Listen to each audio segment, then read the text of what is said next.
This video is brought to you by Squarespace. From beautiful design templates and custom domains to full-blown e-commerce, email campaigns, powerful analytics, and now scheduling that you can set up in minutes, Squarespace is the place to go for all of your website needs. Hey everybody, I'm Hugh Brownstone for 3 Blind Men and an Elephant, and today I want to offer you a first take on Sony's just announced A7C. Now, I haven't had it in hand, but that won't prevent me from cutting to the chase. Think of the A7C as the $1,800 offspring of the A7 III and a6600, a full-frame A6 series with a genetic mutation or two, if you will, and you've pretty much nailed it. For better or worse. Mathematically, it might look like this, where V equals variation, in this case, say a modest 5% or so.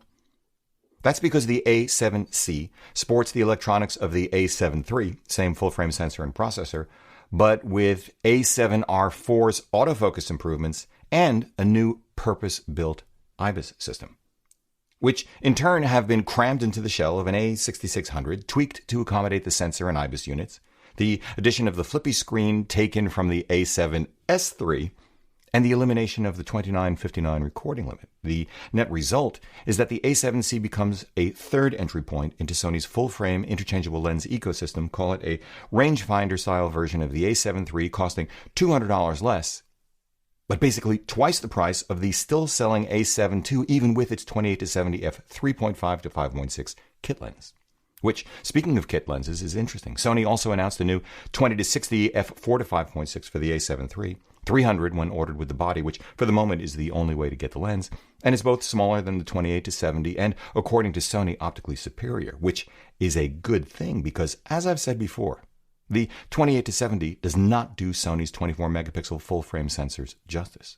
But what's more interesting to me about this lens are questions like, why this particular focal range?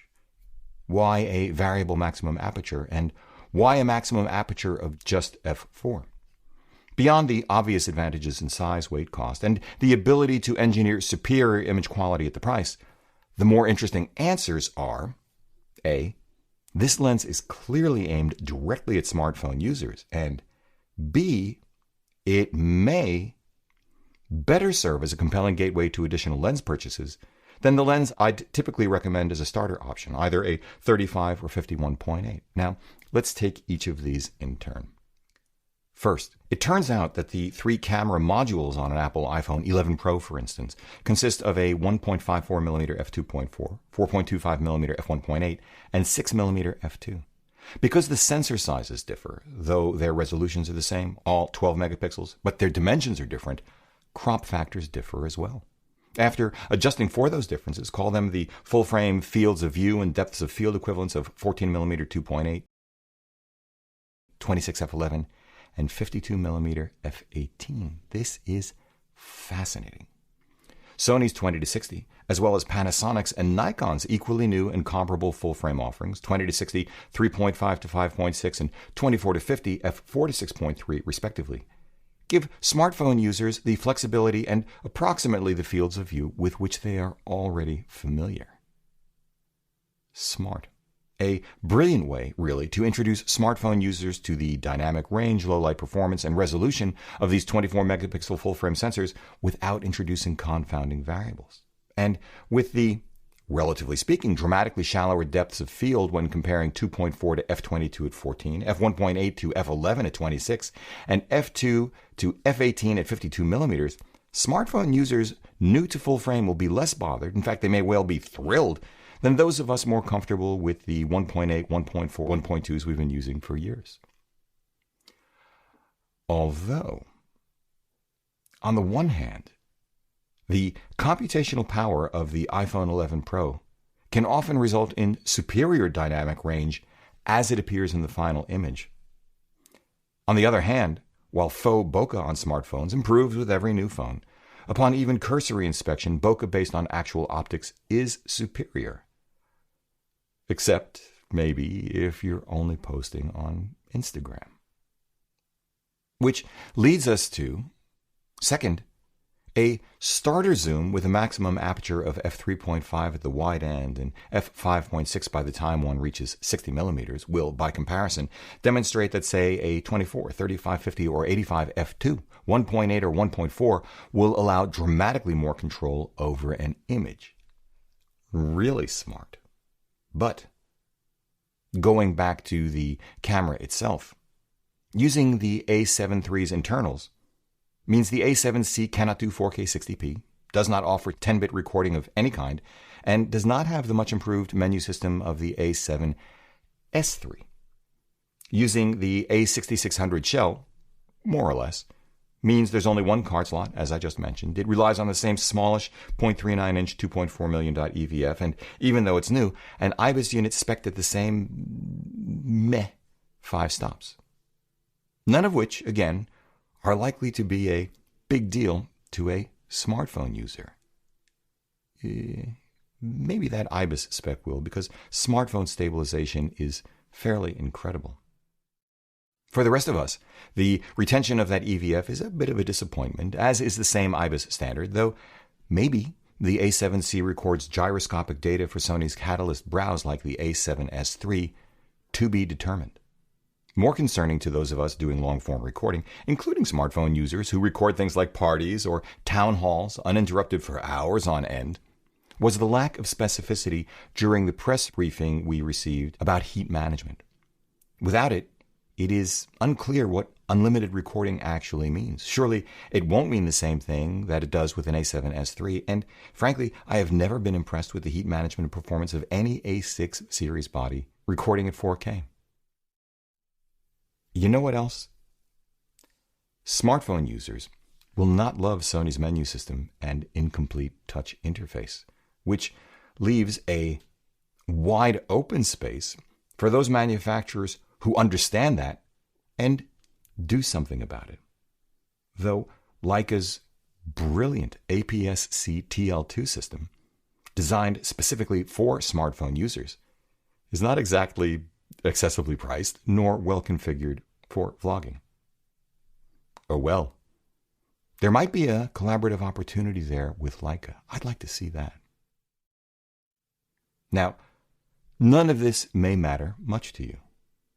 Or it may matter very much for any number of reasons, especially since the market has evolved significantly since February 2018, when the A7III was introduced.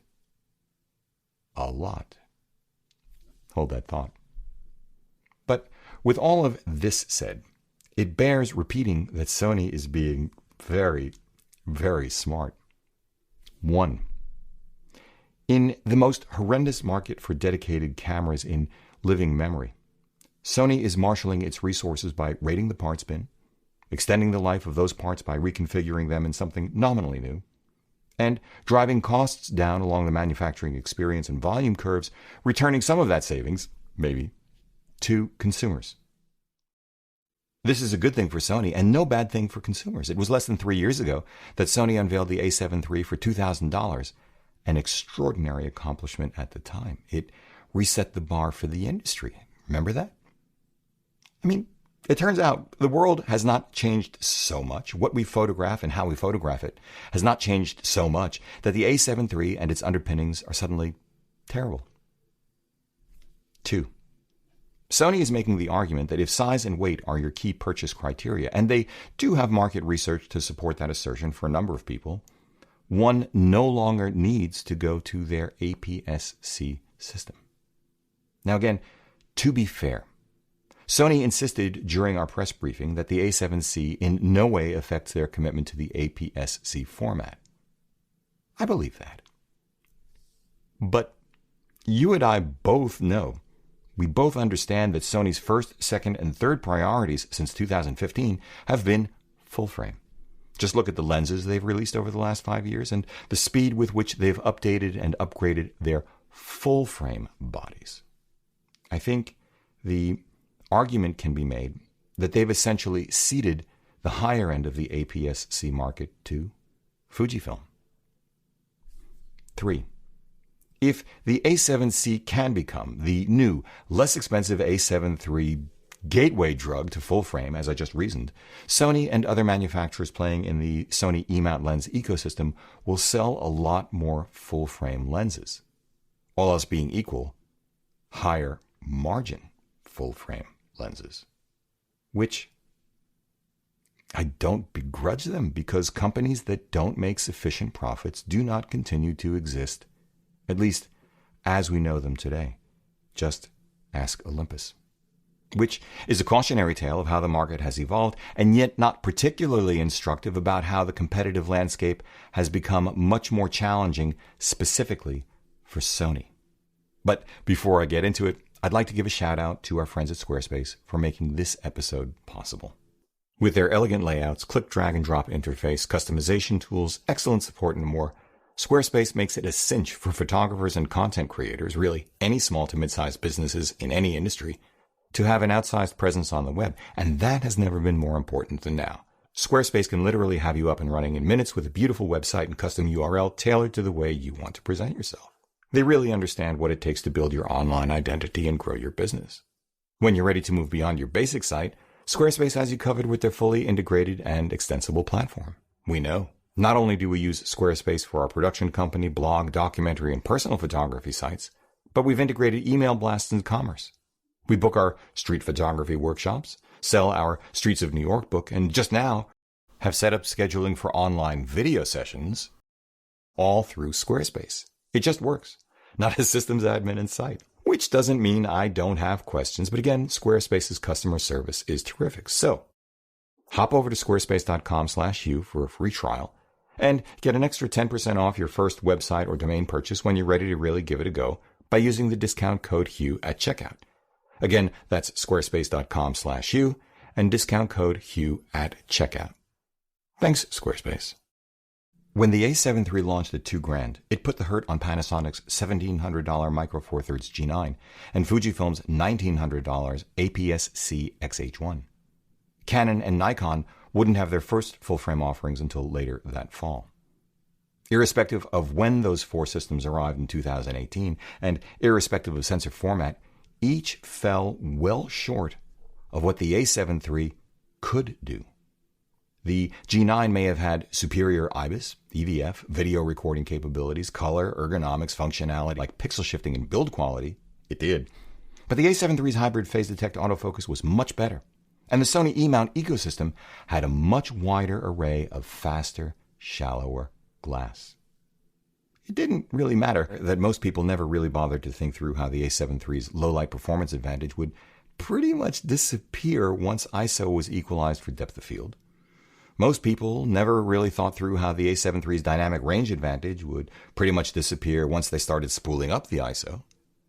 Most people didn't really think through how little shooting an 8-bit log and then taking the time to grade would really matter once distributed through the web. The XH1 might have felt better in the hand. Oh, it did. Offer superior ergonomics, EVF, menu system, build quality, and video options, including DCI 4K, Rec 2020 color gamut, and a bit rate of 200 megabits per second. But you had to buy their accessory grip to get a headphone jack and get anywhere close to the 30-minute recording limit. The XH1's autofocus wasn't as good as the A7 III's, and too many of their lenses hadn't been optimized for stills and video, even as Sony continued to release new lenses designed from the ground up, which were. When the EOS R launched, it offered superior build quality, EVF, and it had a flippy screen, but it was marred by its own specs and provisos, and a marketing effort which fairly well ignored them. A severe 4K crop, the lack of IBIS, IAF that didn't work in video, an ill-considered and executed multifunction bar, a single card slot, just a few native RF mount lenses, and a price, $2,400, pretty well out of touch with the value it actually offered. When the Nikon Zs launched, it was a bit of a shame, really.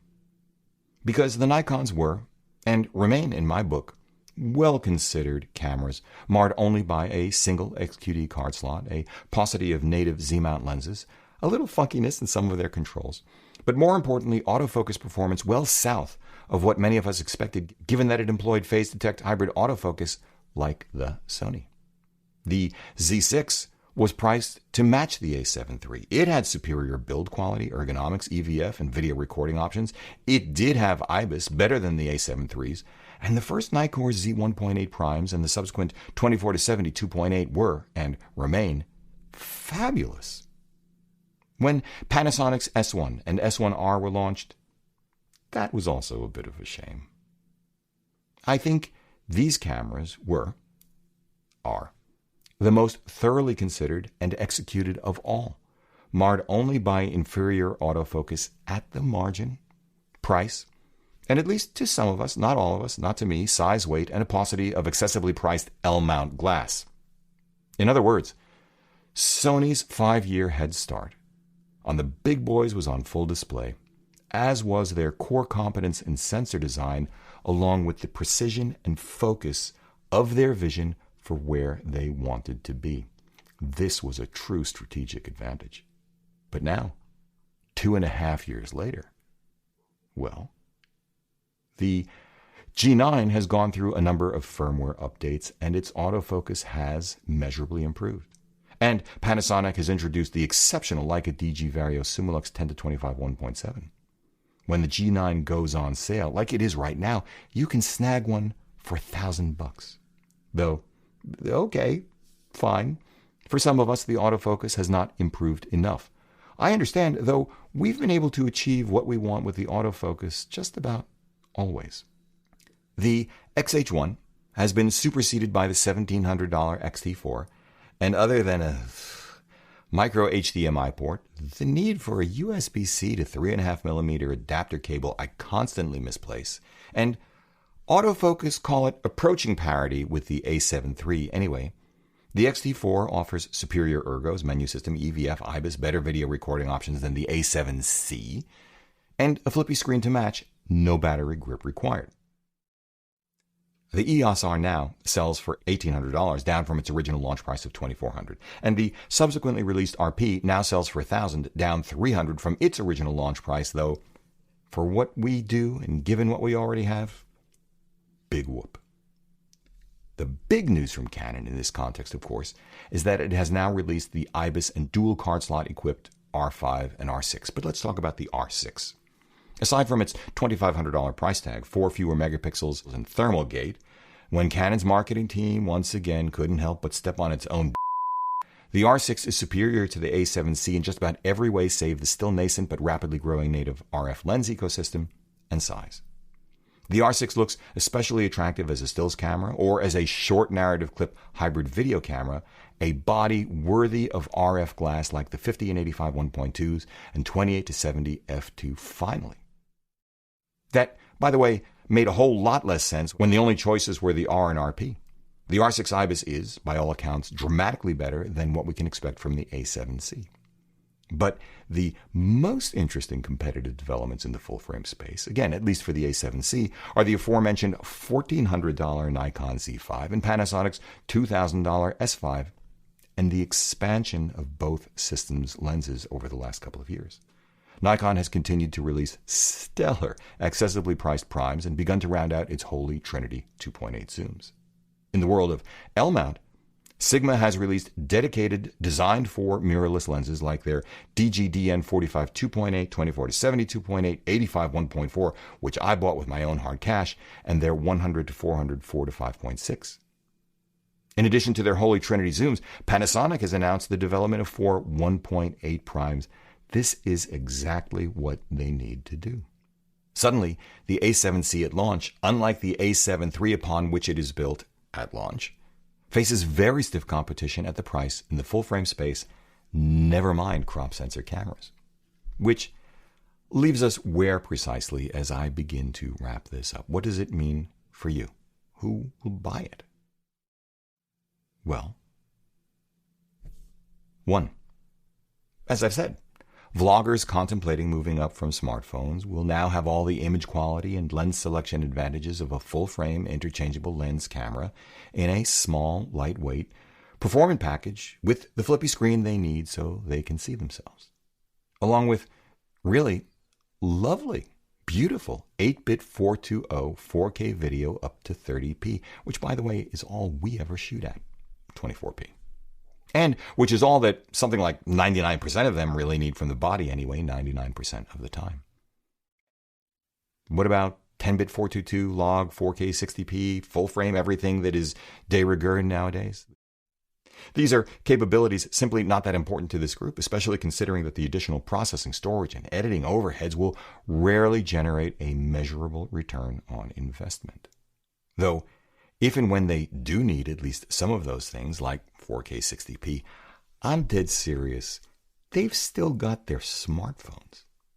How's that for a kick in the head?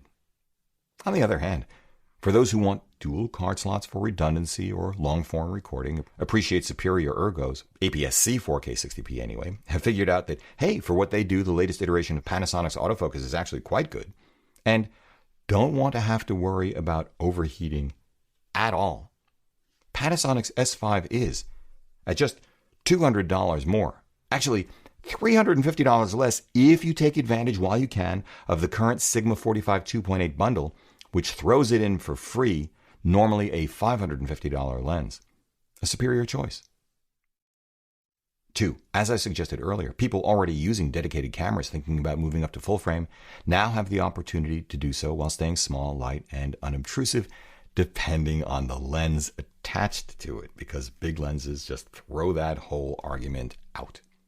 But if you're not already wedded to Sony full-frame lenses, well, like the S5, Nikon's Z5 offers dual card slots, superior EVF, superior IBIS, and superior ergos relative to the A7C for $400 less even without a limited time promotion.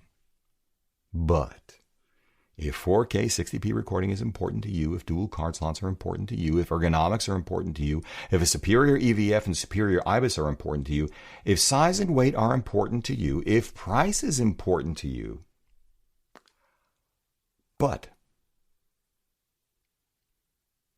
full frame for full frame's sake is not, if 10/10ths autofocus is not, then geez, a micro four thirds system based around Panasonic's G9 or an APS-C system based around Fujifilm's X-T4 are far superior options for you. A micro four thirds system based around the GH5 if you want 10-bit, even better.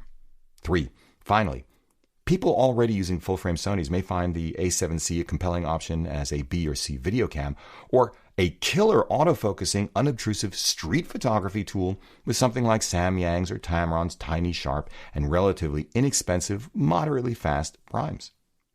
At least for those of us unbothered by legacy Sony ergos, menu system, EVF, IBIS. No snark intended. At $1,800, the amalgam of well-established technologies and tooling, which represents the lion's share of what makes the A7C the A7C, is most assuredly not a game changer, nor a camera that appeals to the heart, but it is a camera that will give many people what they need, if not necessarily what they want, at the price they want it. It is a different market into which the A7C enters than the one the A7III entered and dominated almost 3 years ago. To repeat, there are now a number of keenly priced, highly competitive, sometimes superior cameras from which consumers can choose. And with an uncertain ship date as of the time, again, that I'm recording this, and the silly season of Black Friday and Cyber Monday literally weeks away, it is conceivable that it will cost the same as a sale-priced A7 III, or be forced to come down in price as well, as may its competitors. Nonetheless, with the Sony E-mount lens ecosystem remaining, for now, unmatched, the upgrade path to cameras like the A7R IV or uncompromised 10-bit 4K recording A7S III unparalleled, the A7C is yet another proof point that Sony is very, very smart, walking the knife's edge between what it needs to survive and thrive and what consumers want, need, and are willing to pay for. I wouldn't expect anything less.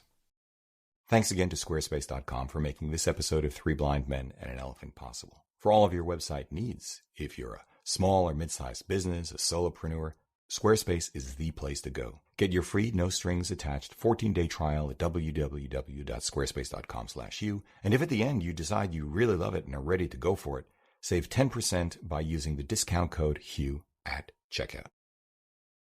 If you like what you've seen here today, please give a thumbs up, subscribe, join the conversation below. Support our work using our no-cost-to-you affiliate links, buying Streets of New York the book, shopping our merchandise store, dropping us coffee money via PayPal, or most especially, consider becoming a patron of ours via Patreon. Links for all down below. However you support us, as always, we thank you for it.